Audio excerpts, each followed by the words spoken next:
काल आपण कथेमध्ये पाहिलं तारकासुराला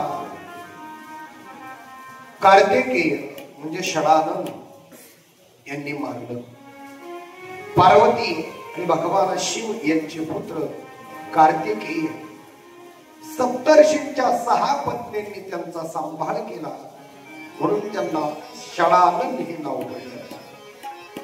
पुढे कार्तिकेय भगवान दक्षिण प्रांतामध्ये मल्लिकार्जुन या ठिकाणी राहायला गेल्यामुळे पार्वती मातेला पुत्र वियोग सहन होत नव्हता आणि त्या पुत्र वियोगाला टाळण्याकरिता माझ्या पार्वती मातेनं स्वतःच मायबाप असणार संकल्पानं गणपती बाप्पांची उत्पत्ती केली. आपल्या सर्वांना माहिती आहे. आणि मायबाप गणपती बाप्पा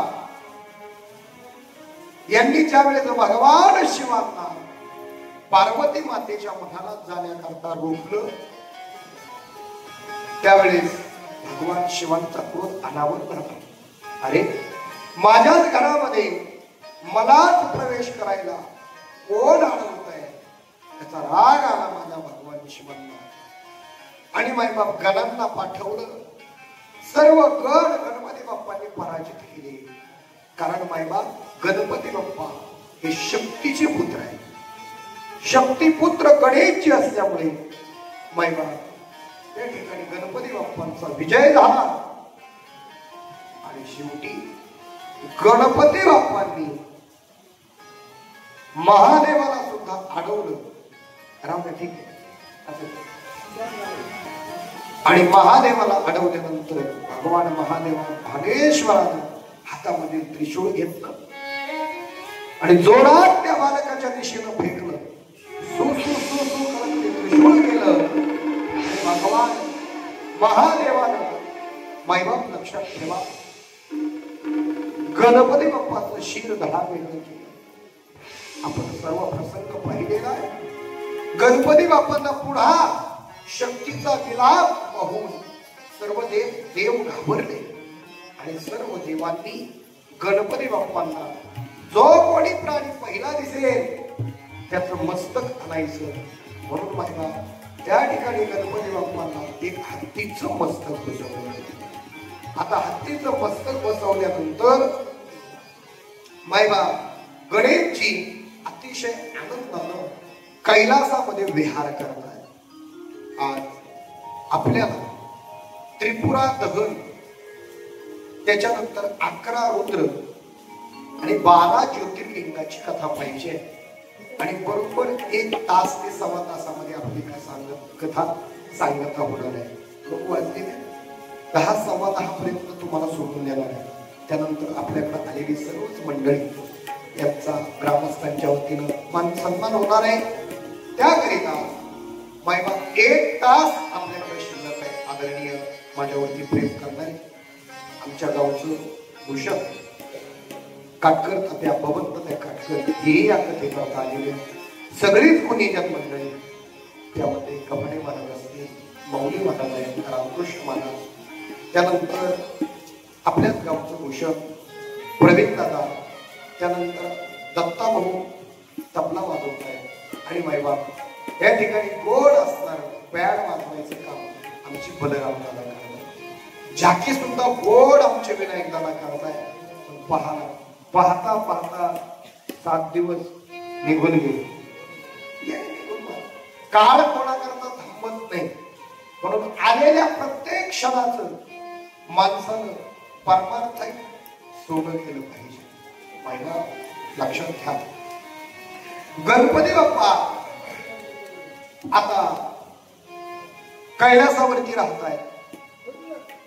कार्तिकेय स्वामी सुद्धा कैलासावरती आलेले आहेत आणि बाबा कार्तिकेय स्वामी कैलासावरती आल्यानंतर सगळ्यांना आनंद झालेला आहे. पुढे रुद्र संहितेमध्ये मायबाप लक्षात ठेवा, विश्वरूप प्रजापती याच्या दोन मुली सिद्धी आणि बुद्धी. या सिद्धी आणि बुद्धीच गणपती बाप्पा सोबत विवाह झाला. गणपती बाप्पाच्या मंडळी म्हणजे धर्मपत्नीचं नाव काय? सिद्धी आणि बुद्धी. हो, गणपती बाप्पा बुद्धीची देवता आहे.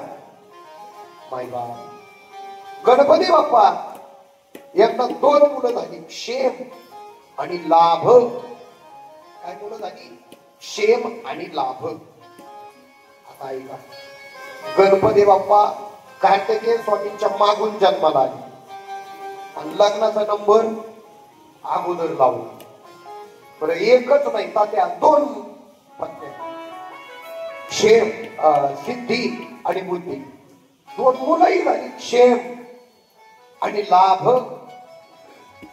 कार्तिकेय स्वामींना वाईट वाटलं, ते म्हणे मागून आला होता तब्येतीने जाडगुड म्हणून काय झालं, अगोदरच लग्न केलं. याच कार्तिकेय स्वामी गणपती बाप्पांचा थोडासा मत्सर घात आहे आणि मत्सर करत असताना दरवेळेस पार्वती मातेनं हे गजानना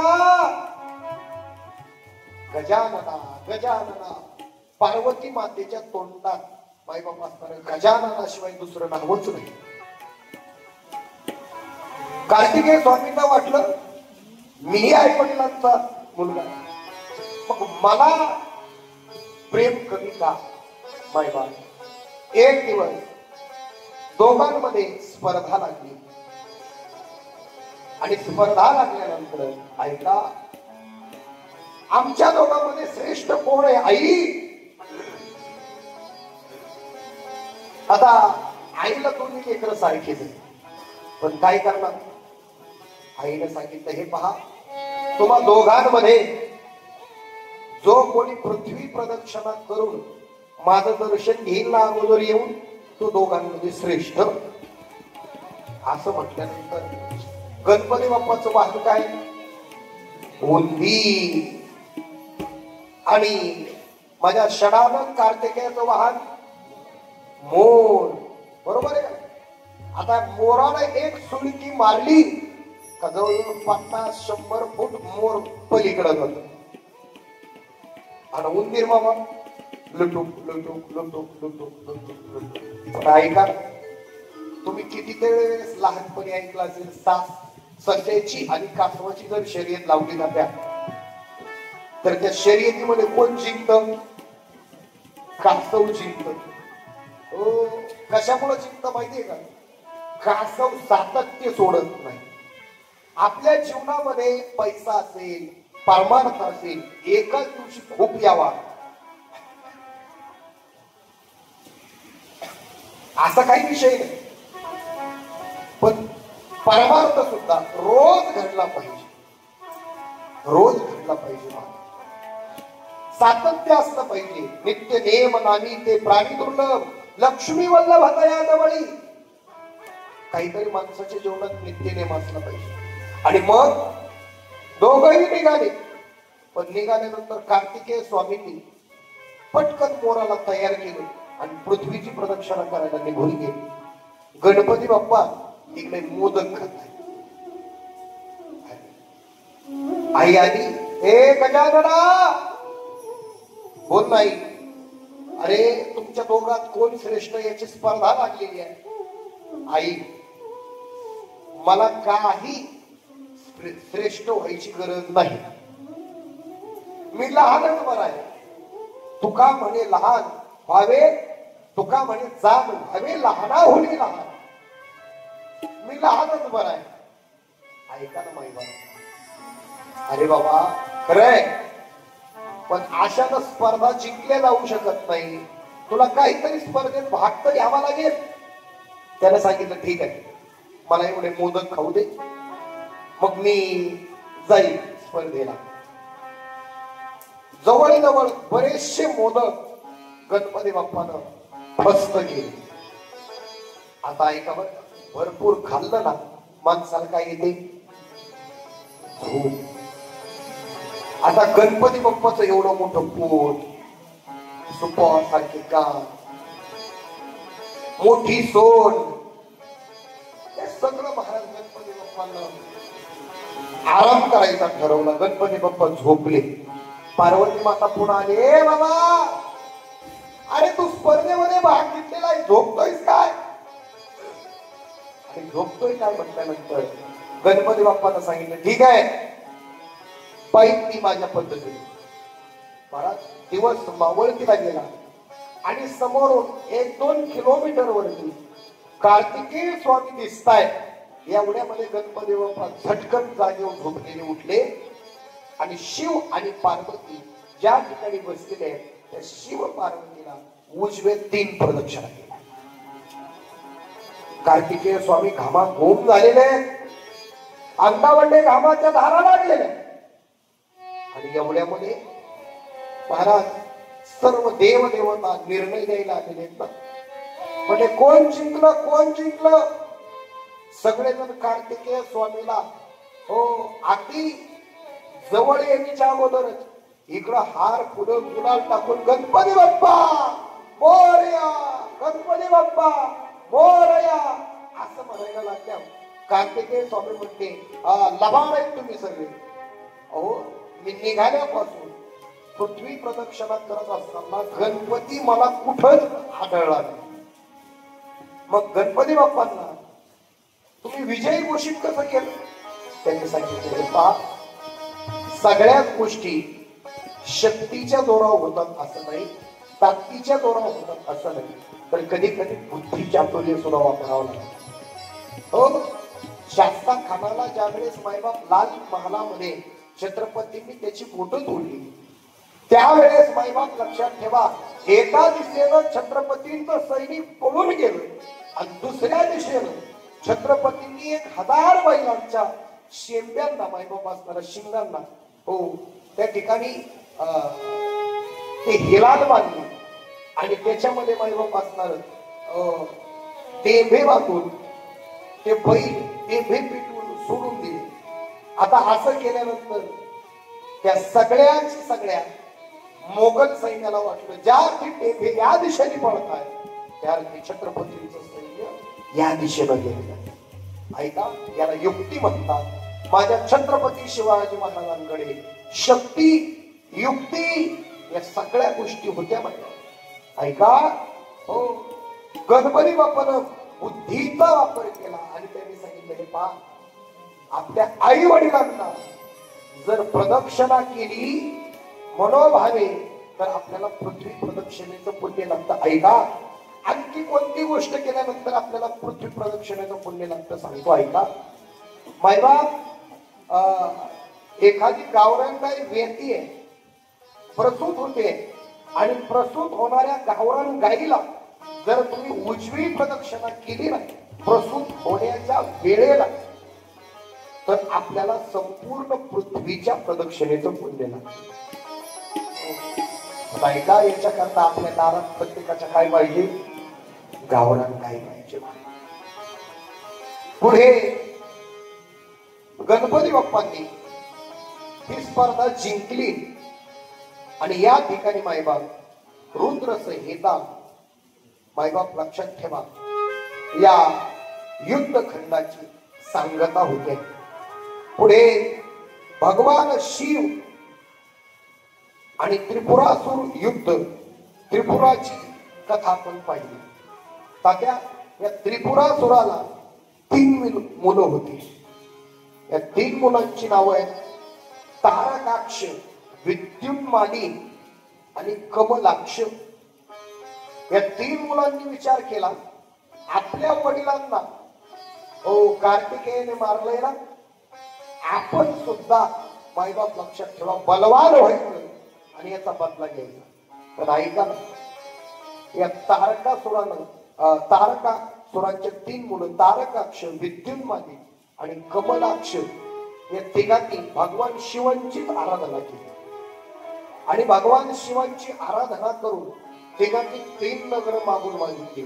तारकाक्षाला सुवर्ण नगर, विद्युतमानीला चांदीचं नगर आणि कमलाक्षाला लोखंडाचं नगर दिलं. ही 3 नगर दिल्यानंतर त्यांना सांगितलं, हे पहा, आमच्या वडिलांना जसं भगवान शिवांच्या मुलाकडून मरण होतं ना, तसं आम्हाला मात्र भगवान शिवांकडूनच मरण यावं. आणि तेही जे आम्हाला 3 नगर दिलेले त्रिपुर, या 3 त्रिपुरांची एक दिशा आली आकाशामध्ये, त्याच दिवशी आम्हाला मरण यावं, तेही भगवान शिवांच्या हातात. महाराज, हे सगळे मंडळी भगवान शिवांची उपासना करतायत. एवढी उपासना करतायत, त्यांनी ठरवलं आपल्याला मरण कोणा आहे? भगवान भोलेनाथ आपण. पण भगवान भोलेनाथाचीच आपण भक्ती करायची. मग त्याची भक्ती जर केली तर मग तो आपल्याला मारणार नाही. महाराज, त्यांनी सगळा स्वैराचार करायचा, अत्याचार करायचा, पण भगवान शिवांची भक्ती मात्र सोडायची. आता काय करायचं? मग सगळे देव भगवान शिवांकडे गेले. ते म्हणे, अहो, ते त्रिपुरासूर कोणाही अनेक स्त्रियांना अनेकांना त्रास देतात आणि पुन्हा त्या त्रिपुर नगरामध्ये पळून जातात. पण तिथं गेल्यानंतर आम्हाला तिथं जाता येत नाही आणि त्यांचा मृत्यू हा भगवान शिवांच्याच हस्ते असल्यामुळे तुम्हाला त्यांना मारावं लागेल. भगवान शिव म्हणते, कसं शक्य आहे? अरे ते माझे भक्त आहेत, मी त्यांना मारणार.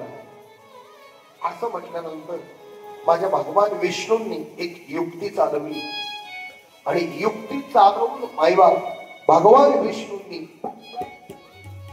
एक अरिहंत नावाचा अवतार घेतला. हा अरिहंत नावाचा अवतार घेऊन भिक्षुक झाले.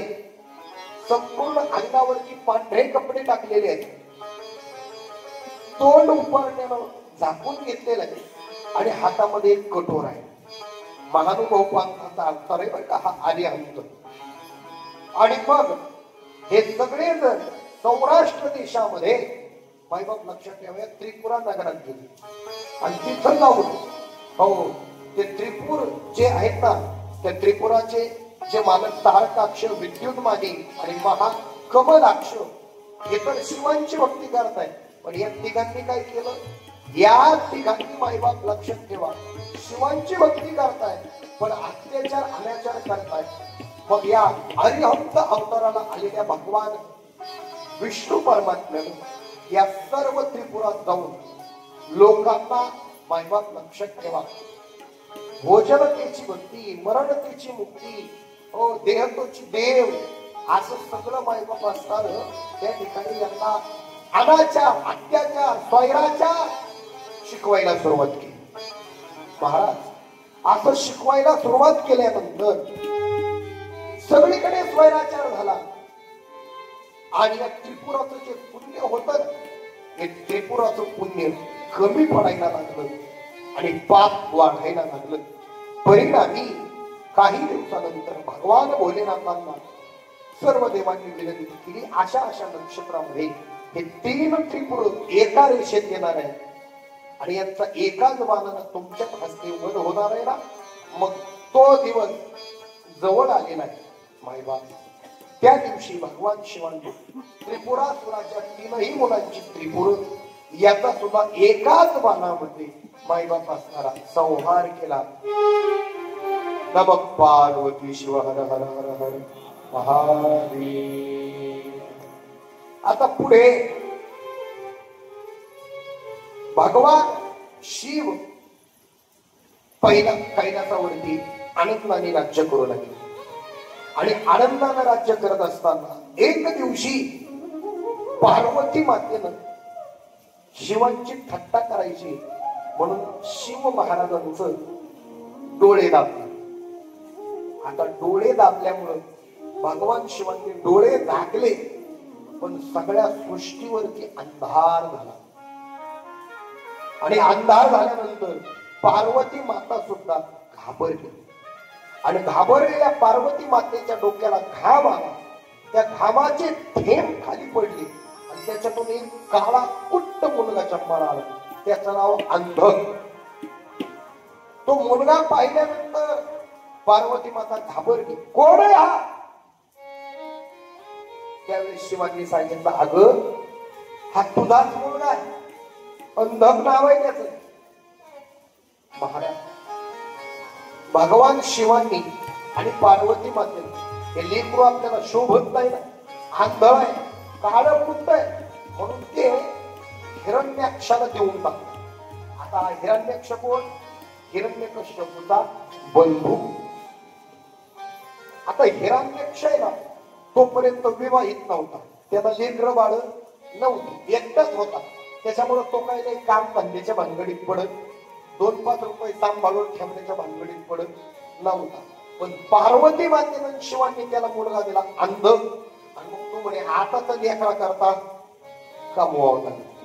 मग त्यानं कमवायचं म्हणून हिरण्याक्षानं काय केलं माहितीये का? चांगला एखादा व्यवसाय नाही सुरू केला, त्याला चोऱ्या सुरू केल्या. ऐका, तुम्ही कमवलेली जी संपत्ती ती लेकरांकरता 100% कामी येते, पण ती कमवलेली संपत्ती कोणत्या मार्गाची आहे याच्यावर सुद्धा खूप मायबाप असणार अवलंबून आहे. जोडोनी आधन उत्तम व्यवहार, जोडोनी आधन उत्तम व्यवहार, जोडोनी आधन उत्तम व्यवहार,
उत्तम व्यवहार,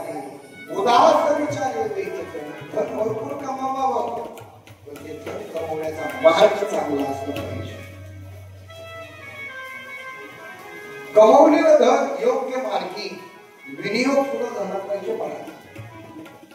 मला सांगा, आपल्याकडे एक मोठं तळ आहे, काय नाव ते तळ्याचं?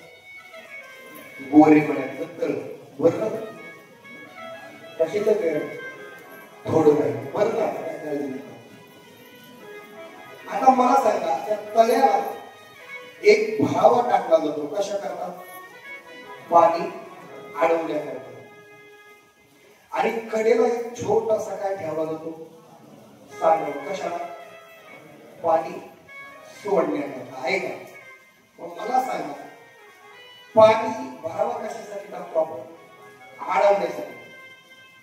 मग अडवण्यासाठी जर बांधाला आपण सांडवा त्या ठिकाणी भरावा टाकतो, तर सांडवा कशा करता ठेवतो? सोडण्याकरता. सोडायचंय का हरवायचं का? आडवायचं. आडवल्यानंतर मग सोडायचं का? बरं, एखाद्यानं मोठं तळ बांधलं आणि त्याला सांडवा जर ठेवला नाही तर काय होईल? तळ काय होईल? फुटल. आणि बरं काय का, त्याला तळ फुटताना सोयीचं फुटल, त्याला कोणी करून किती भांडण पडते आणि किती भराव वाहून जाईल हे सांगता येत नाही. म्हणून तळ जरी मोठा असेल तरी शहाणी माणसं तळ्याला काय ठेवतात? सांडवा. मग जास्त पाणी झालं का सांडव्यामध्ये सोडून द्यायचं. तसं बघा, पैसा कमवताना सुद्धा भरपूर पैसा कमवायचा, पण बायबा परमार्थ रूपी सांडवा ठेवायचा. कीर्तन, प्रवचन, कथा याकरता आपल्या प्रपंचातील 2-5 रुपये सांडव्याद्वारे सोडायचे. आणि बायबा जर सोडले नाही तर मग ते फुटून जातात. कसे? खाऊन टाकेल, खाऊन टाकेल, बघून घे. अशा पद्धतीनं आपल्या सांडव्यातले पैसे सुटण्यापेक्षा व्यवस्थित सांगवा. बायबाप ऐका, ही कथा, कीर्तन आपल्या प्रपंचातील पैशाला शुद्ध करण्याचं काम करतात. म्हणून करता बायबाप उत्तम धन कमवावं, पण कमवलेलं धन उदास विचारे द्वेष करी, नाहीतर जोडोनिया धन न घाले माती, सत्य वचन दया होती करी सांगा ती चुकू नको. महाराजांना भरपूर धन कमवलं आणि बांधूया घर, लावी पोराशी भांडण.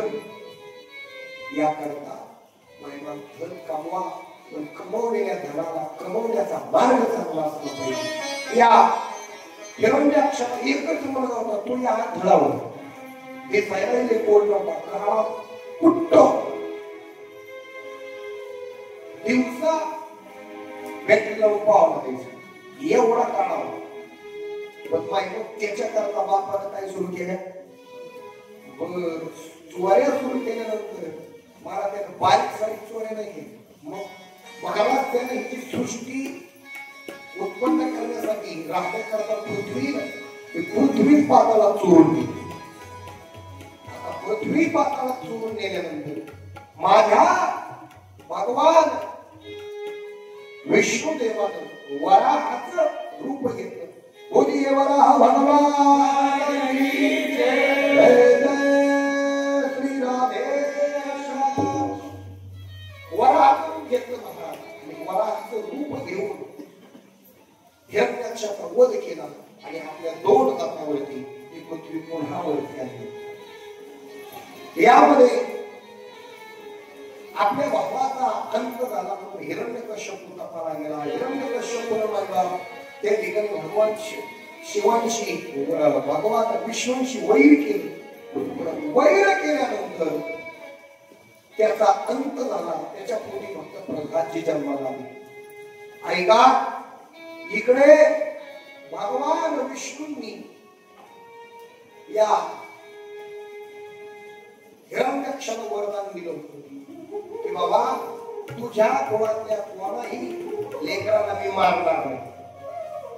मग अंधक आहे ना, अंधक माझा पुन्हा स्वैराचार करू लागला, वाईट वर्तन करू लागला.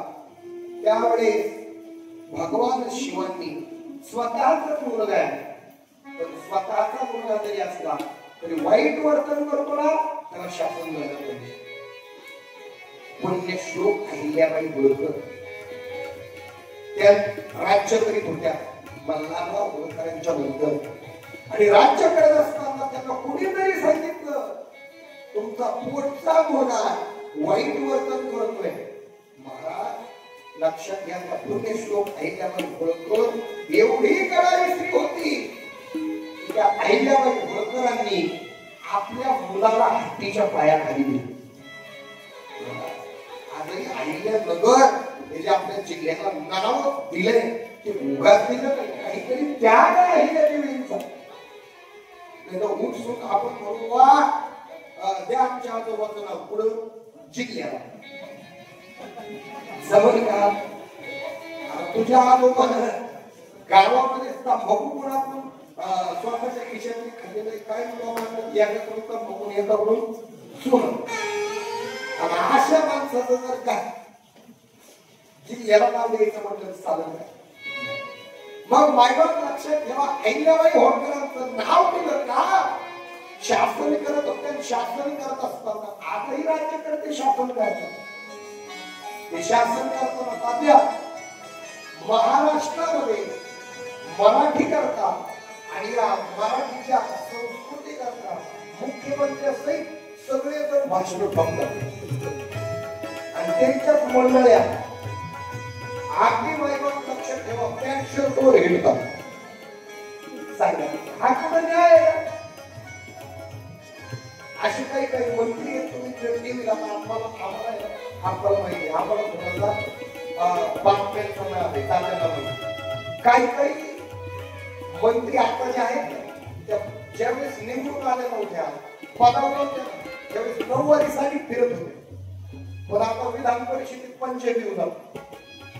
त्याच्यामुळं महाराज सत्ता आली का सत्तेचा दुरुपयोग होतो. म्हणून करता मायबा यांची नावं 5 वर्षाच्या नंतर कोणी घेत अहिल्या देवी होळकर यांचं नाव आज अहिल्यानगर म्हणून आपल्या जिल्ह्याला दिलं. मला का दिलं? कारण स्वतःच्या मुलानं वाईट वर्तन केलं तर त्या मुलाला हत्तीच्या पायाखाली देण्याची ताकद अहिल्या देवी होती. आपला मुलगा जरी असेल तरी तो वाईट वर्तन करत असेल तर त्याच्या करता माहिती बंदोबस्त करणं आई बापाचं कर्तव्य आहे. महाराज अंदर शिवजींचा मुलगा आहे पण वाईट वर्तन करतोय पार्वती. आणि या मुलाची उत्पत्ती कशी झाली? चेष्टेतून पार्वती मातेनं भगवान शिवांचे नेत्र दाबले, अंधार झाला आणि सगळीकडे अंधार झाल्यानंतर विजा कडकडू लागल्या आणि ती भिलेली पार्वतीला धामाच्या केंद्रातून अंधकाराचा जन्म झाला. मला लक्षात ठेवा काही काही लेकरं अशी असतात कधी येतात भाग्य घेऊन येतात आणि काही काही लेकरं अशी असतात कधी येतात आपल्या कुळावरती मायबाप संकट घेऊन येतात. दुर्योधनाचा जन्म झाला. महाराज दुर्योधनाचा जन्म झाल्यानंतर आपण असा पाऊस पडतोय ना तसा पाऊस पडत होता पण पाण्याचा नाही मग कशाचा? रक्ताचा पाऊस पडत होता. कोल्हे वर्णत होते आणि गाढव वर्णत होती. महाराज माझ्या भीष्माचार्यांनी सांगितलं ओ धृतराष्ट्र महाराज गांधारी हे पोरगा अपशकुनी आहे. याला 5वीच्या आधीच पण महाराज पुत्र स्नेही मोहितो धृतराष्ट्र असे पोसतो म्हणे संजय सांगे पाहतो कुरुक्षेत्रीची. लेखासाठी मायबाप असणार आपल्या भावाच्या लेखावरती सुद्धा अन्याय केला परिणामी धृतराष्ट्रासहित सगळ्यांना लंकात पडावं. त्या अंधकाला मारलं मायबाप आणि या ठिकाणी रुद्रसंहिता युद्धखंड पूर्ण होत आहे. नमः शिवाय ओम नमः शिवाय नमः शिवाय ओम नमः शिवाय.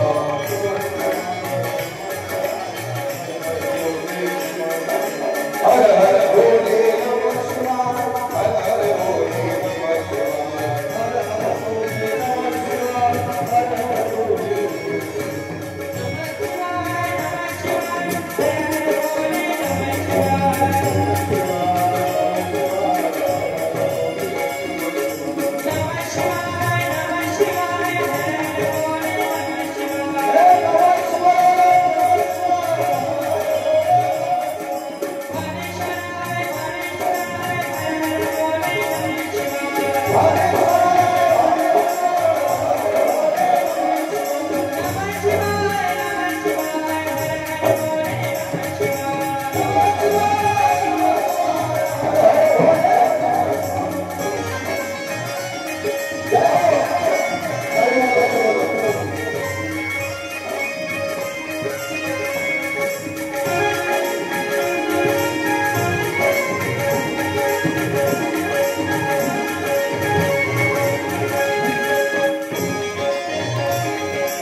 नमः शिवाय नमः शिवाय हर हर भोले नमः शिवाय।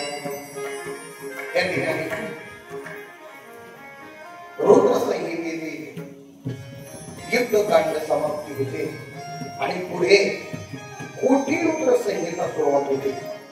या कोटी रुद्र संहितेमध्ये भगवान भोलेनाथाचे मायबाप 8 अवतार सांगितलेले आहेत। त्यामध्ये ईशान, पुरुष, घोर, नाम, वामदेव, सद्योजात असे 5 अवतार भगवान शिवांचे सांगितले। त्यांना 10 हात, 5 त्रिक 15 डोळे। त्याच्यानंतर मायबाप भगवान शिवांची 11 रुद्रांची कथा येते। या 11 रुद्रांमध्ये कपाली, पिंगल, भीम, विरूपाक्ष, विलोहित, शास्ता, अजपाल, अहिर्बुद्ध, शंभू, चंद्र, भव अशा 11 रुद्र आहेत। त्याच्यामध्ये शंभू जो रुद्र आहे त्या शंभू रुद्रानं मारुतीचा 11 रुद्रांपैकी एक अवतार बनलेला आहे। महाराज एक दिवशी ब्रह्मदेव आणि भगवान रुद्रदेव यांची गाठ पडली। ब्रह्मदेवाच्या प्रकृतीतून रुद्र भगवंताचा अवतार आहे। त्यामुळे ब्रह्मदेव म्हटला हे वत्सा म्हणजे मुला। त्यावेळेस महाराज रुद्र भगवंताला म्हणाला जरी निमित्त म्हणून मी तुझ्या पोटी आलेलो असतो प्रकृतीतून तरी सगळ्या सृष्टीला जन्म देणारा आधी अंत मी करणार आहे। आणि मग मायबाप लक्षात ठेवा रुद्र भगवंताला राग येतो आणि त्या रागावरून एक शब्द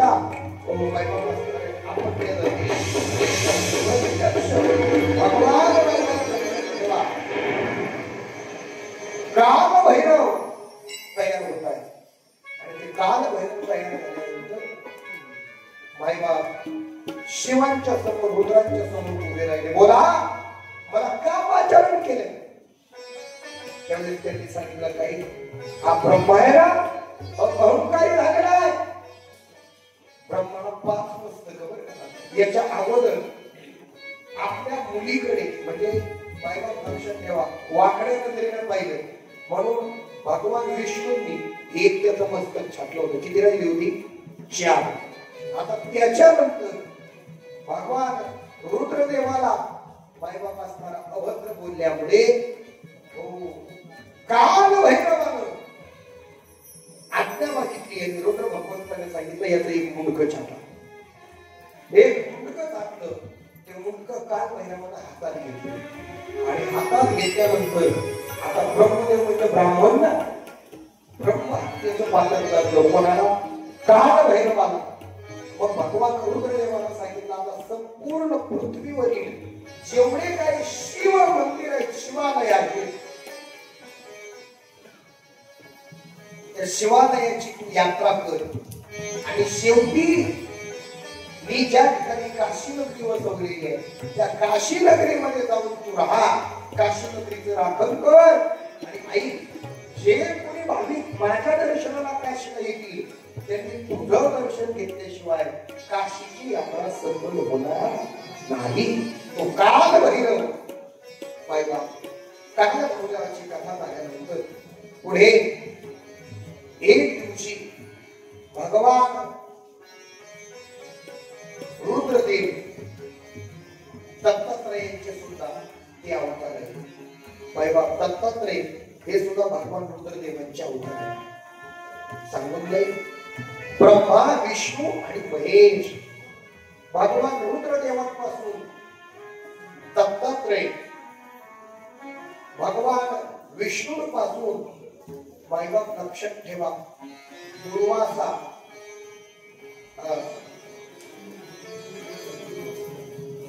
विष्णू परमात्म्यापासून मायबाप दत्तात्रय, महेश म्हणजे रुद्रांपासून दुर्वासा, आणि मायबाप लक्षात ठेवा त्या ठिकाणी भगवान ब्रह्मापासून चंद्राची उत्पत्ती आहे। या तीन जणांना एकत्रित केल्यानंतर भगवान दत्तात्रयांचा अवतार झाला। ऋतुकाळ हेमंत नक्षत्र रोहिणी शुक्ल पक्ष दिनी पूर्णिमा तिथी पौर्णिमा मासवार शीर्ष गुरुवासर उत्सवकाळ। त्या भगवान दत्तात्रयांचा अवतार झाला।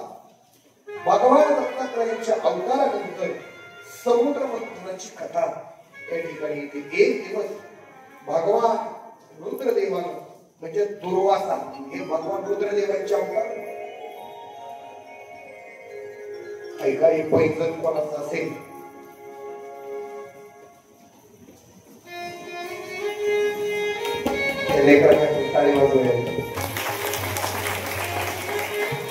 कथा सफल झाली आपली म्हणतात। या ठिकाणी आल्यानंतर ज्याची वस्तू आहे त्याची त्याला देण्याची भावना तयार झाली, याच्या पलीकडे अजून काय पाहिजे मला, बरोबर आहे? हो। पुढे समुद्र मंथनाची जी कथा येते ना, त्या समुद्र मंथनामध्ये भगवान रुद्रदेव हे दुर्वास आहे, आणि दुर्वासानं काय केलं बघा, एक दिवशी इंद्राला आपल्या गळ्यातली माला दिली। आता ही माला दिल्यानंतर इंद्र सत्तेनं आणि संपत्तीनं उन्मत्त झाला होता। आता त्यानं ती माला घेतली आणि आपल्या ऐरावताच्या गळ्यात टाकली। आता तो बोलून चालून पाणी त्यानं पाहता ती माला सोडलेलं आपल्या पायाखाली घेतली आणि तिचा मायबाप असताना तोडून टाकली। हे सगळं कोणाच्या देखता होते? दुर्वासांच्या देखता। दुर्वास म्हणे का रे, उथळ पाण्याला खळखळा, जेव्हा स्वर्ग तुला कोणीतरी चोरून येतं, तुला कोणीतरी असणारा स्वर्गातून हाकलून लावतं, त्यावेळेस आमच्याच हातात पुढे येऊन त्राहिमाम त्राहिमाम हात जोडतोस, आणि आज 70 झाला म्हणून आम्ही केलेला सन्मान तुला योग्य वाटत नाही?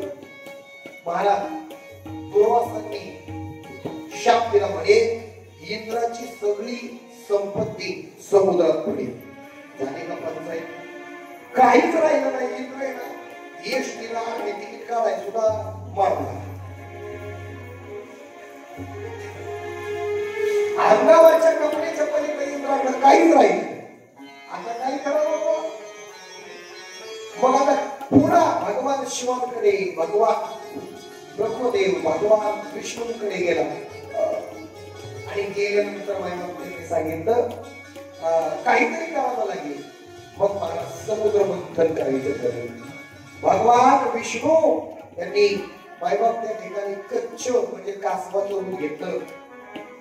त्याच समुद्र मंथनाच्या वेळी शिवांनी ऋषभ म्हणजे बैलाचा नंदीचा अवतार घेतला, आणि त्या मायबाप असणार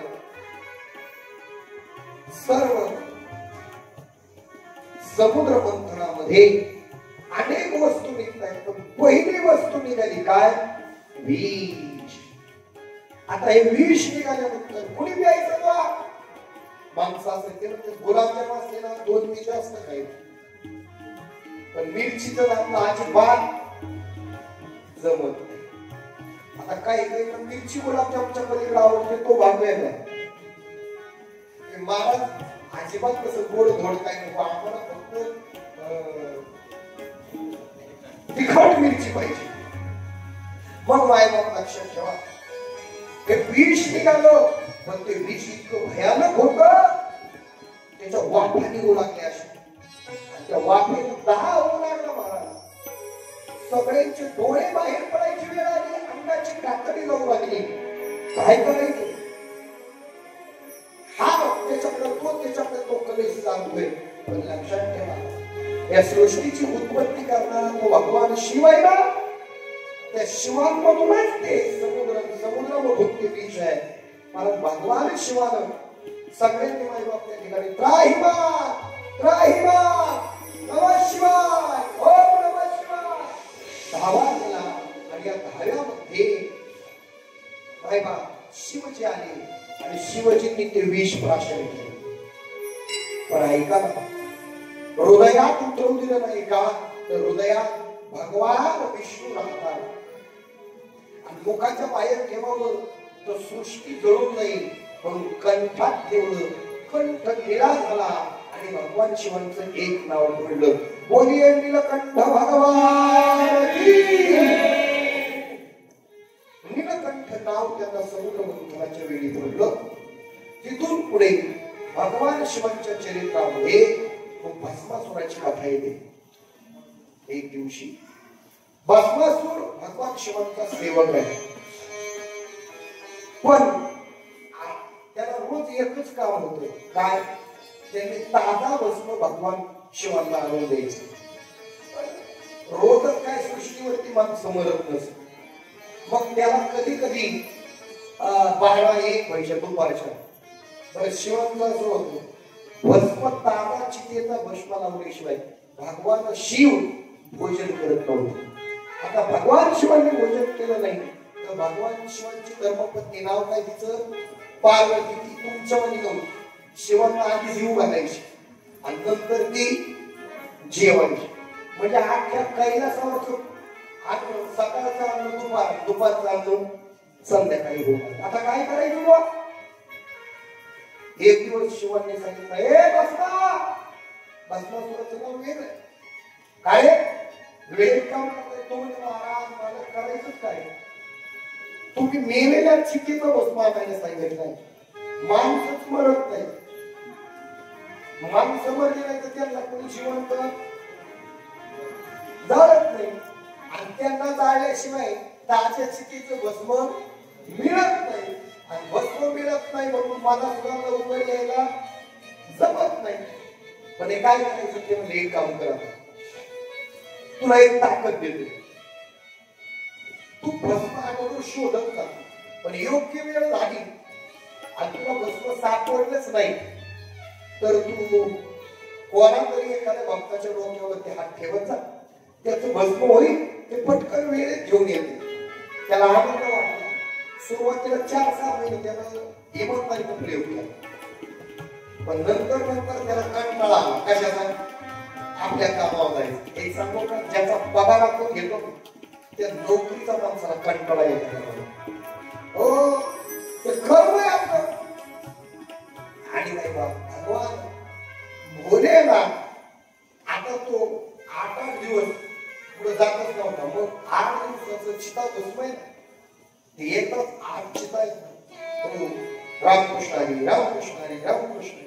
पुढे जाऊन भस्मासूर दिसला कथात्या एक हातात वाट दिसला होती. कुत्र्यांची धावपळ सुरू होते ना, तसं जिथं भस्मासूर समजा भानगावात भस्मासूर आले असं जर समजलं तर बांधगावातली लोक कुठं जायची? वंद्यावर. जवळ थांबतच नव्हतं, कारण दिसला तो सगळीकडे स्वैराचार मारला. ही बातमी काढण्यात आलं.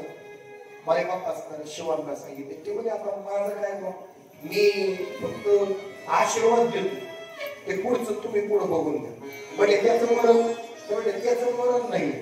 तो जेव्हा स्वतःच्या डोक्यावर ठेवी तेव्हा त्याला मरण. आता काय करायचं? भगवान विष्णूंनी मोहिनी रूप धारण केलं आणि हे मोहिनी रूप भगवान विष्णूंनी धारण केल्यानंतर ऐका, त्या मोहिनी रूपाला त्या राक्षसानं पाहिलं आणि तो मायबाप असणारा कामातूर झाला. बोला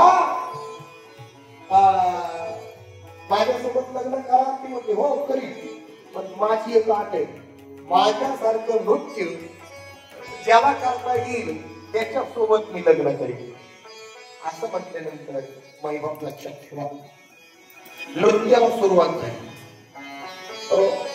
आणि एवढं गोड नृत्य करतायत आणि नृत्य करता करता तो भस्मासूर कामाधीन झालेला आहे. आणि त्या कामाधीनाच्या अधीन झालेला, कामाच्या अधीन झालेला भस्मासूर हो आता ती मोहिनी खांद्यापर्यंत हात येते, कानापर्यंत हात येते आणि म्हणला नाचता नाचता देही झालेला तो भस्मासूर त्या भस्मासुरानं मायबाप लक्षात ठेवा जसं मोहिनी मातेनं करावं तसंच त्या भस्मासुरानं करावं. मोहिनी मातेनं कपडा हात दिला, भस्मासुराने कपडा हात द्यायचा. मोहिनी मातेनं असा मायबाप असणारा वर झंकार लावला, यालाही झंकार लावायचा. तिनं मायबाप असणारा वाकडा केला, म्हणजे यामुळे मायबाप कशी मुद्रा करायची. आणि अशा मुद्रा करता करता करता करता हा संपूर्ण मायबाप असणारा अधीर झालेला आहे हे लक्षात आल्यानंतर एवढ्यामध्ये मायबाप माझ्या भगवान महेश्वरानं भगवान विष्णूंनी मायबाप म्हणजे मोहिनी मातेनं डोक्यावरती स्वतःच्या हात ठेवला. पाहता काय कामातुराना न भया न लज्जा या भस्मासुरानं स्वतःच्या डोक्यावरती हात ठेवला आणि मायबाप असणारा प्रचंड आवाज झाला.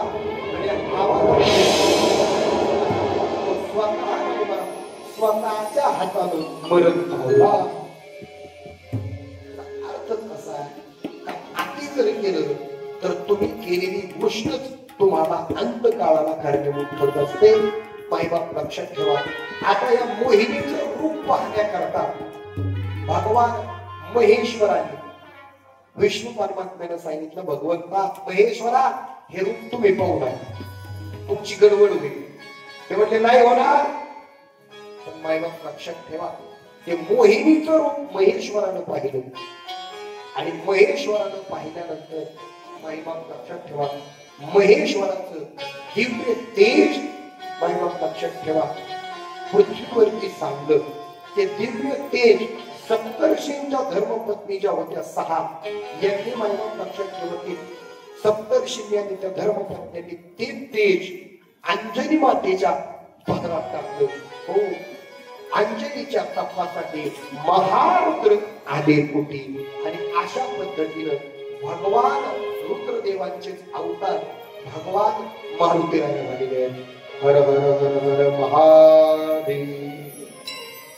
अशा पद्धतीनं रुद्रदेवांची कथा मारुतीरायांची समुद्र मंथनाची कथा करून पुढे मायबाप या शिव महापुराण कथेच्या सांगतीची कथा म्हणजे मायबाप 2 मायबाप असणाऱ्या संहिता राहिलेल्या वायवीय संहिता कोटीरुद्र संहिता याच्यामध्ये मायबाप लक्षात ठेवा कोटीरुद्र संहितेमध्ये 12 ज्योतिर्लिंगाची कथा आहे.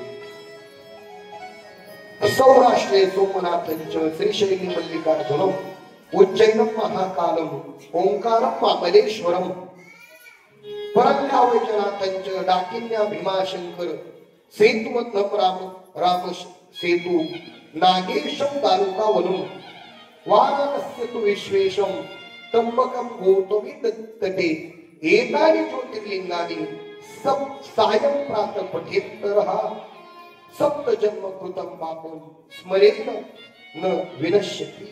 या 12 ज्योतिर्लिंगाचं जो मायबाप असणार रोज स्मरण करील त्याला मायबाप 7 जन्माच्या पापातून त्याची मुक्तता होते.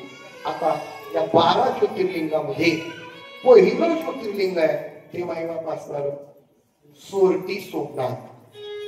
या सोरटी सोमनाथाचं उपलिंग आहे अंतकेश्वर. त्याच्यानंतर दुसरं 12 ज्योतिर्लिंगांपैकी लिंग आहे त्याचं नाव आहे शल्य. मल्लिकार्जुन ते शल्य पर्वतावरती आहे त्याचं उपलिंग आहे रुद्रेश्वर. तिसरं ज्योतिर्लिंग आहे महाकालेश्वर उज्जैन क्षेत्रामध्ये. चौथं परमेश्वर त्याला आपण ओंकारेश्वर म्हणतो त्याचं उपलिंग आहे कर्मदेश्वर कर्मरेश्वर ते ओंकारेश्वर क्षेत्रात आहे. 5वं ज्योतिर्लिंग आहे केदारेश्वर जे हिमालयात आहे. 6वं ज्योतिर्लिंग मायबाप लक्षात ठेवा भीमाशंकर दाकिन्य वनात आहे. त्याच्यानंतर 7वं विश्वेश्वर ज्याला विश्वनाथ म्हणतात ते वाराणसी मध्ये. 8वं ज्योतिर्लिंग आहे त्र्यंबकराज जे त्र्यंबकेश्वर मध्ये आहे. त्याच्यानंतर 9वं ज्योतिर्लिंग आहे परळी वैद्यनाथ जे चिताभूमी परळी वैद्यनाथ या ठिकाणी. 10वं ज्योतिर्लिंग आहे नागनाथ औंढा दारुक वनामध्ये त्याचं उपलिंग आहे भूतेश्वर.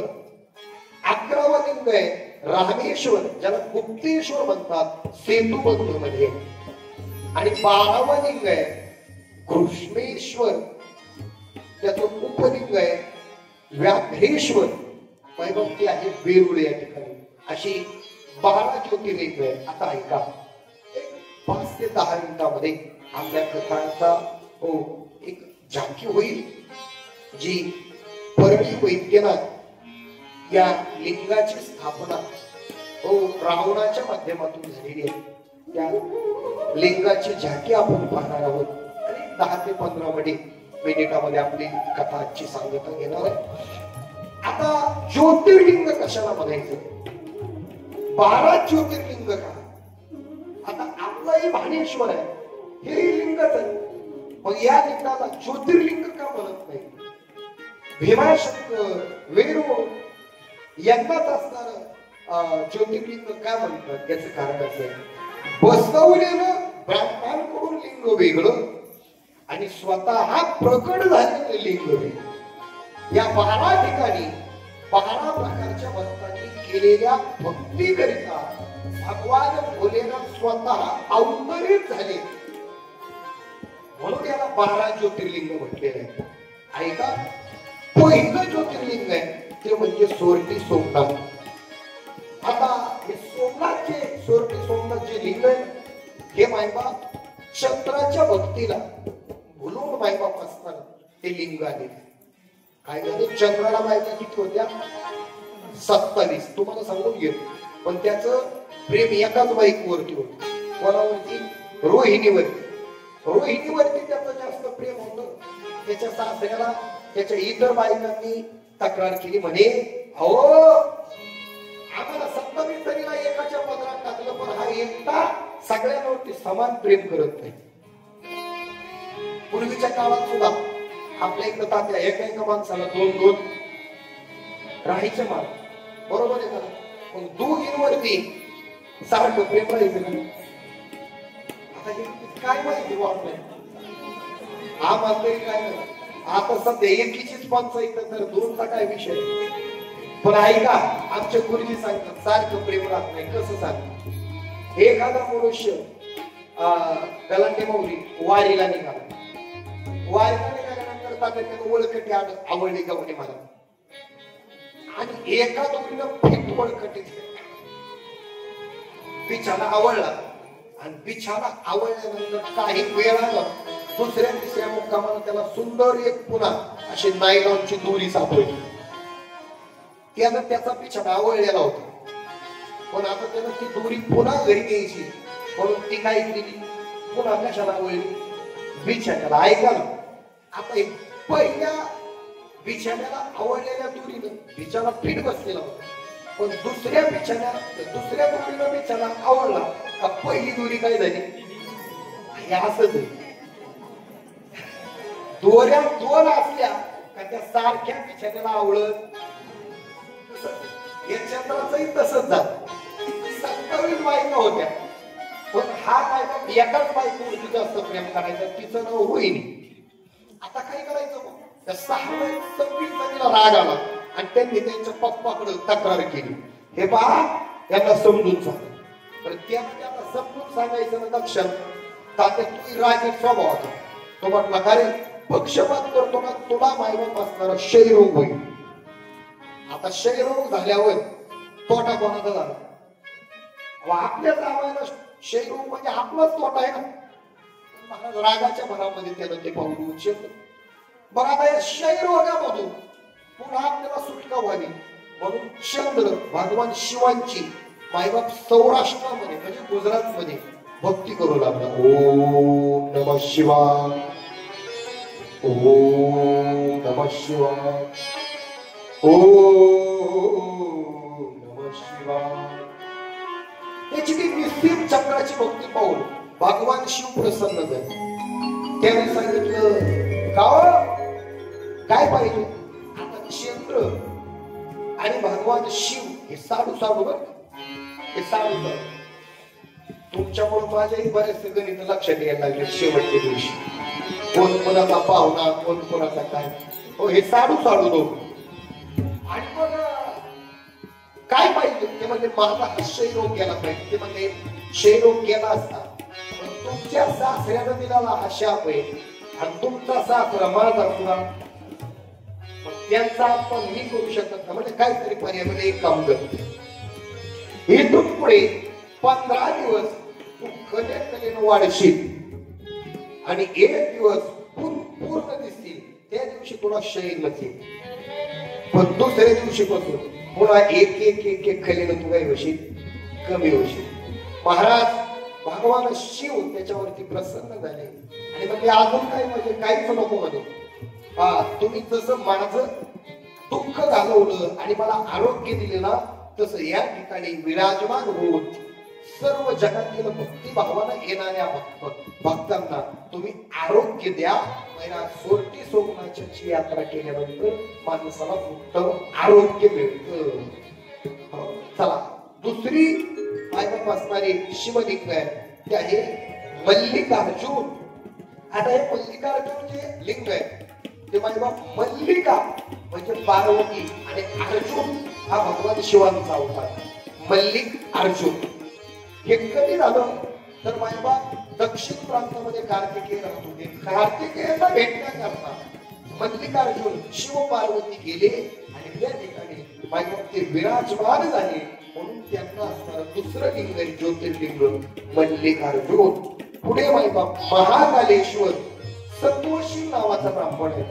त्याला 4 मुलं आहेत देवव्रत मेधा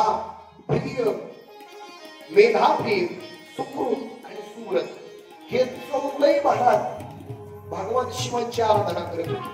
पण तिथं दुष्य नावाचा एक राक्षस होता. त्याला वाटलं हे मला मारण्याकरता सेवा हे करत आहे. महाराज तो त्यांची पूजा चालू असताना तिथं धावून गेला. तिथं महाकालेश्वरानं अवतार घेतला आणि त्या दुष्य नावाच्या राक्षसाला मारलं. महाराज देवव्रत मेधाप्रिय सुकृत आणि सुव्रत या चौघांना सांगितलं बोला काय पाहिजे. त्यांनी सांगितलं काहीच नाही. आमच्या अंगावरचं संकट तुम्ही जसं घालवलं तसं या जगामध्ये प्रत्येक भक्ताचं संकट तुम्ही घाला. म्हणून पहा तुम्ही ज्यांच्यावर संकट येते ना ते लोक सारे पुढे जाते. महाकालेश्वर सध्या एक मोक्का लागलेला आरोपी कुठे तुरुंगात आहे. तो अगोदर पकडण्याच्या अगोदर त्या 4 दिवस कुठं होता महाकालेश्वराला होता. हो म्हणजे सांगायचं काय पण लक्षात ठेवा वाईट कर्म करणारा माणूस पृथ्वीवरती कुठं लपला तरी त्याला सुट्टी. त्याला महाकालेश्वर सुद्धा रक्षण करू शकत नाही. म्हणून माणसानं कर्म प्रामाणिक केलं पाहिजे. पुढे ओंकारेश्वर विंध्य पर्वतावरती एक दिवस नारदजी गेले. विंध्य पर्वताला म्हटले अरे तू छोटा आहेस तुझ्यापेक्षा त्या ठिकाणी मेरू पर्वत मोठा आहे. तो म्हटला अहो म्हणायचं होतं मी लहान तर माग म्हणायचं माझ्या माझी चाल स्वरातून गेली ठीक आहे बाबा पण निदान मागे चर्चा करायची तोंडावर काय कमाल झाली बाबा. मेरू पर्वताला वाईट वाटलं. एखाद्या मनुष्याला बाई अहो काही काही खूप कंजूस असतो तरी थोडं मागं बसलं पाहिजे ना तोंडावर. आणि मग महाराज लक्षात ठेवा मेरू पर्वताला वाईट वाटले. त्या विंध्य पर्वतानं त्याने शिवांची आराधना केली. शिवांची आराधना केल्यानंतर त्या ठिकाणी विंध्य पर्वताची साधना करून ओंकारेश्वर नर्मदेच्या तटावरती ओंकारेश्वर अवतरित झाले. म्हणून महाराज लक्षात ठेवा ते 4थं लिंग आहे ओंकारेश्वर. 5वं आहे मायबाप केदारेश्वर. ऐका आपण थोडस लक्ष द्या हल्ली संपत आले. या केदारेश्वर हे अर्धलिंग आहे आणि अर्धलिंग नेपाळमध्ये त्याचं नाव आहे पशुपतीनाथ. म्हणून केदारेश्वराची जर आपण यात्रा केली तर म्हणतात पशुपतीनाथची यात्रा केलीच पाहिजे. का कारण लक्षात ठेवा नरनारायणानं त्या ठिकाणी उपासना करून केदारेश्वर आणि पशुपतीनाथ हे 5वं लिंग आहे. 6वं लिंग आहे भीमाशंकर. त्याला भीमशंकर म्हटले आहे. महाराज सुलक्षण राजा कामरूप नगरामध्ये राहत होता. पण त्या सुलक्षण राजाला भीमरूपी दैत्याने महाराज बरेच दिवस महाराज त्रास द्यायला सुरुवात केली. त्या सुलक्षणानं माझ्या गौरी भगवान शिवांची आराधना केली म्हणून त्या भीम दैत्याला मारण्याकरता भगवान शिव अवतरित झाले म्हणून त्या लिंगाला नाव पडलं भीमा शंकर. पुढे 7वं लिंग आहे आणि जे 7वं लिंग आहे विश्वेश्वर म्हणजे काशीमध्ये जे लिंग आहे ते विश्वेश्वराचं लिंग आहे. त्या काशी नगरी भगवान शिवांनी स्वतःला राहण्याकरता तयार केली. काशी होय की मोक्ष देऊला पण वेचणे माझे शरीर पिये लागली. आता 8वं लिंग आहे ते तुम्हाला नंतर सांगतो परळी वैजनाथचं. 9वं लिंग सांगतो नागेश्वर. महाराज सुप्रिय नावाचा वैश्य एका राजानं महाराजांच्या ठेवाला तुरुंगात टाकलं आणि त्याने नागेश्वराची तुरुंगात पूजा केली आणि महाराज दारू राक्षसांना महाराज त्यांना त्रास द्यायला सुरुवात केल्यानंतर भगवान शिव त्या तुरुंगात प्रगट झाले महाराज आणि त्या ठिकाणी दारू राक्षसाचा संहार केला आणि बाबा त्या ठिकाणी औंढा नागनाथ हे नागेश्वर लिंग. या औंढा नागनाथाचं जर दर्शन घेतलं तर भुक्ती मुक्तीची प्राप्ती होते.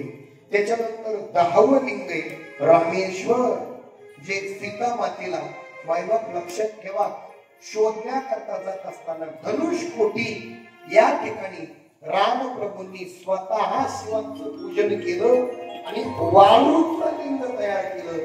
पण महाराज ते लिंग केल्यानंतर त्याच्यावरती भगवान रामप्रभूंचा ज्यावेळेस हात लागला त्यावेळेस त्याच्यावरून स्वतः शिव प्रकट झाले म्हणून त्याचं नाव आहे बोलिये रामेश्वर भगवान की जय. पुढे कृष्णेश्वर जे वेरूळ या ठिकाणी आहे ते लिंग आहे आणि 12वं लिंग आहे त्र्यंबकराज.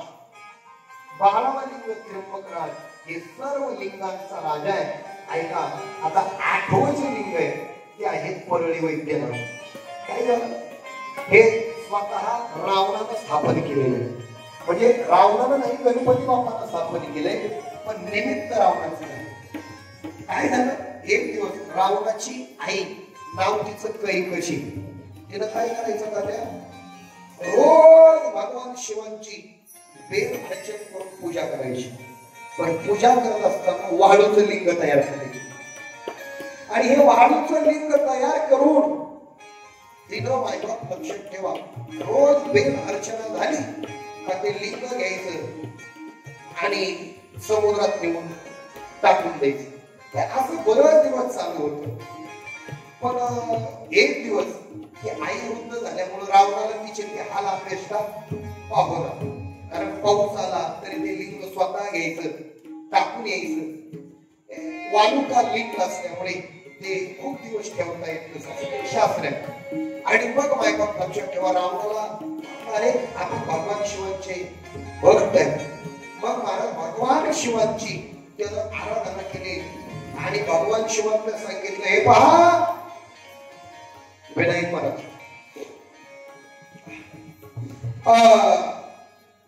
थोडीशी जागा भगवान शिवांना रावण म्हणतो तुम्हाला माझ्या घरी यावं लागेल. भगवान शिवांनी सांगितलं बाबा माझ्याकडे उत्पत्ती स्थिती लय सौभाग्य विलय आणि अनुग्रह अशी 5 कार्य. मी जर तुझ्या घरी येऊन राहिलो तर ही कार्य कोण करणार. ते म्हणते काय असो परंतु यावं लागेल.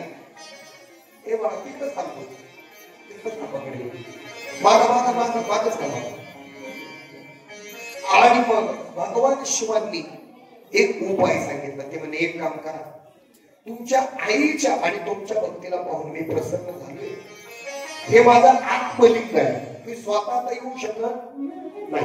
माझा आत्मलिंग घ्या आणि तुम्ही तुमच्या लंकेमध्ये निघून त्याची स्थापना करा. पण ऐका खबरदार हे लिंग एकदा हातात घेतलं हे ज्योतिर्मय म्हणजे स्वरूप आहे.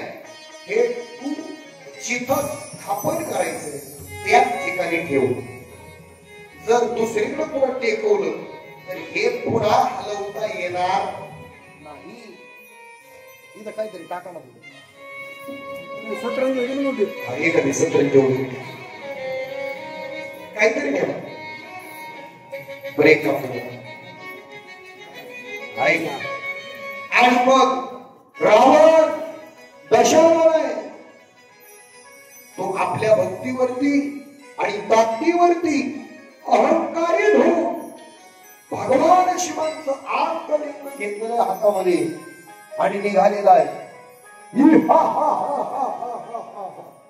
त्याला वाटलं अरे आपण आठे नवग्रह 33 कोटी देव या सगळ्यांना आपल्या बंदीखान्यात टाकलेलं. नवग्रहांच्या पायऱ्या बनवलेल्या आहेत आणि या पायऱ्यांमध्ये आता आत्मलिंग सुद्धा घेऊन ठेवणार जेणेकरून लंकेमध्ये भगवान शिवांना मी बंदिस्त करणार. महाराज लक्षात ठेवा तो निघालेला आहे पण ते लिंग एवढं जड आहे. भगवान शिव त्या लिंगाची बाजू असणारी वजन वाढवलंय. खूप वजन वाढलंय पण वजन वाढत असताना तो रावण वाकून गेलेला आहे. वाकून सुद्धा त्या शिवलिंगाला घेऊन गेलेला आहे. ओम नमः शिवाय. ओम नमः शिवाय. ओम नमः शिवाय. ओम नमः शिवाय. ओम नमः शिवाय. ओम नमः शिवाय. ओम नमः शिवाय. ओम नमः शिवाय. हर हर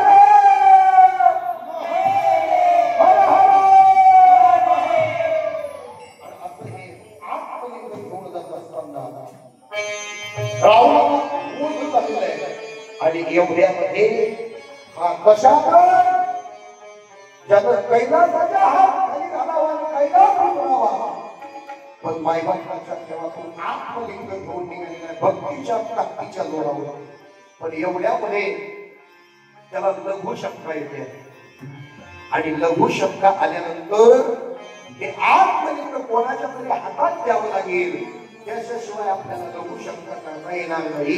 म्हणून तो इकडे तिकडे पाहू लागला. त्याला कुणीच भेटत नाहीये आणि लघु शंका तर महाराज अतिवेगाने आलेली आहे. ओम नमः शिवाय. ओम नमः शिवाय. ओम नमः शिवाय. ओम नमः शिवाय. ओम नमः शिवाय असं पाहत असताना एवढ्यामध्ये गणपती बाप्पांनी एका गुराख्याचं रूप घेतलं. खांद्यावरती काठी घेतलेली आहे आणि तो मायबाप असताना गुर राखत राखत गेलेला आहे. तो उड्या मारतो गणपती. जय हो गणपती बाप्पा. गणपती बाप्पा. गणपती बाप्पा. ओम नमः शिवाय. ओम नमः शिवाय. शिवाय. असं पाहता पाहता महाराज गणपती बाप्पा त्या नेमकं रावणाच्या समोर जाऊन उभा आहे. रावण म्हणतो ए बोला अरे इकडे कोण आहे. म्हटले मी गुराखी. म्हटले एक काम करा एवढं माझा आत्मलिंग हातात घेतो का. तो म्हटला नाही नाही नाही माझी पुरं पडून जाते. म्हटले बाबा कसं करू नको देवाचं कार्य आहे. एक 2 मिनिट एवढं आत्मलिंग हातात घे. मी फक्त लघु शंका करतो आणि माघारी येतो. तोपर्यंत ते म्हणले पण बरं का 2 मिनिटातच माघारी येईल. जर नाही आलास आणि माझी पुरं जर पडू लागली ते आत्मलिंग मी खाली ठेवी आणि निघून जाईल. असं म्हटल्यानंतर रावणाने आत्मलिंग गणपती बाप्पा म्हणजे त्या गुराख्याच्या हातात दिले. नमः शिवाय. ओम नमः शिवाय. हर हर भोले नमः शिवाय.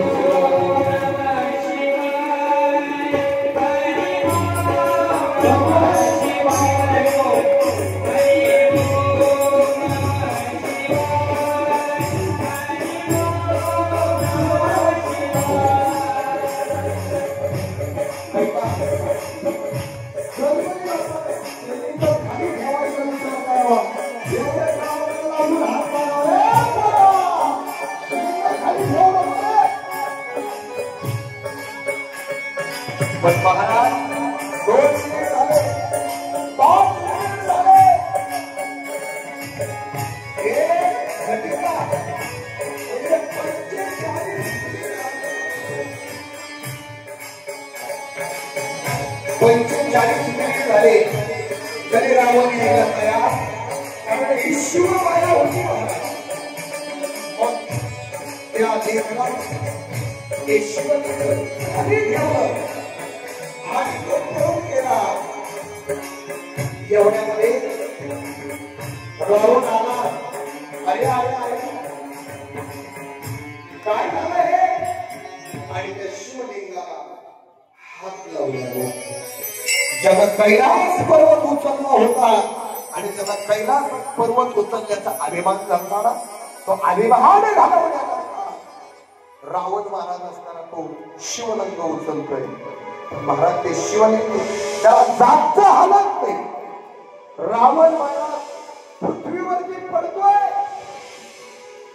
2 हात लावतोय, तरी सुद्धा त्याला ते शिवलिंग उचलत नाही. भरपूर प्रयत्न रावण धामाधूम झाला पण तरी सुद्धा शिवलिंग उचललं नाही. शेवटी नाईलाज झाला. भगवान शिवांचं दर्शन घेतलं आणि महाराज रावण निघून गेला. ते शिवलिंग ज्या ठिकाणी स्थापन झालं ते म्हणजे आजचं परळीवर गेलं. आणि महाराज 12 ज्योतिर्लिंगाची कथा आपली ही संपूर्ण शिवपुराण कथा आज सांगत होते. ही कथा म्हणजे महाराज आधार ज्ञान आहे. या ज्ञानातील अगदीच महाराज एक थेंबत सुद्धा ज्ञान माझ्याकडे नाहीये, परंतु एक गोड तुमचा सगळ्यांचा आशीर्वाद असल्यामुळे केलेला हा प्रयत्न. या 7 दिवसामध्ये बोलत असताना एखादा चुकून शब्द अपशब्द केला असेल, एखाद्या सिद्धांताचा अपसिद्धांत झाला असेल तर आई वडिलांची अंतकरण करून तुम्ही सर्वजण मला माफ करा. महाराज ही शिव महापुराण कथा म्हणजे समुद्र आणि या समुद्रामध्ये पोहत असताना आपण किती पोहणार आहे? आपण कासरा 2 कासरा पोहणार आहे. समुद्र बाकी आहे म्हणून लक्षात ठेवा. पण मग पोहायचंच नाही, पोहायचं जेवढं शक्य होईल तेवढं पोहायचं.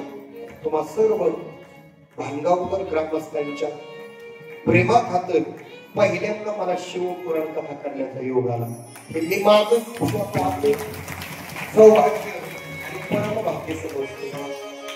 महाराज या कथेकरता सर्वच प्रत्यक्ष अप्रत्यक्ष मदत करणारी सगळीच मंडळी सर्वांना भगवान भुलेला भरभरून देईल. आणि इथं सांगेल जो या कथेकरता या नामसंतांकरता 2 रुपये देईल त्याच्यातल्या 2 रुपयाचं त्याला प्रपंचात भगवान भोलेला 2000 रुपये दिल्याशिवाय राहणार नाही.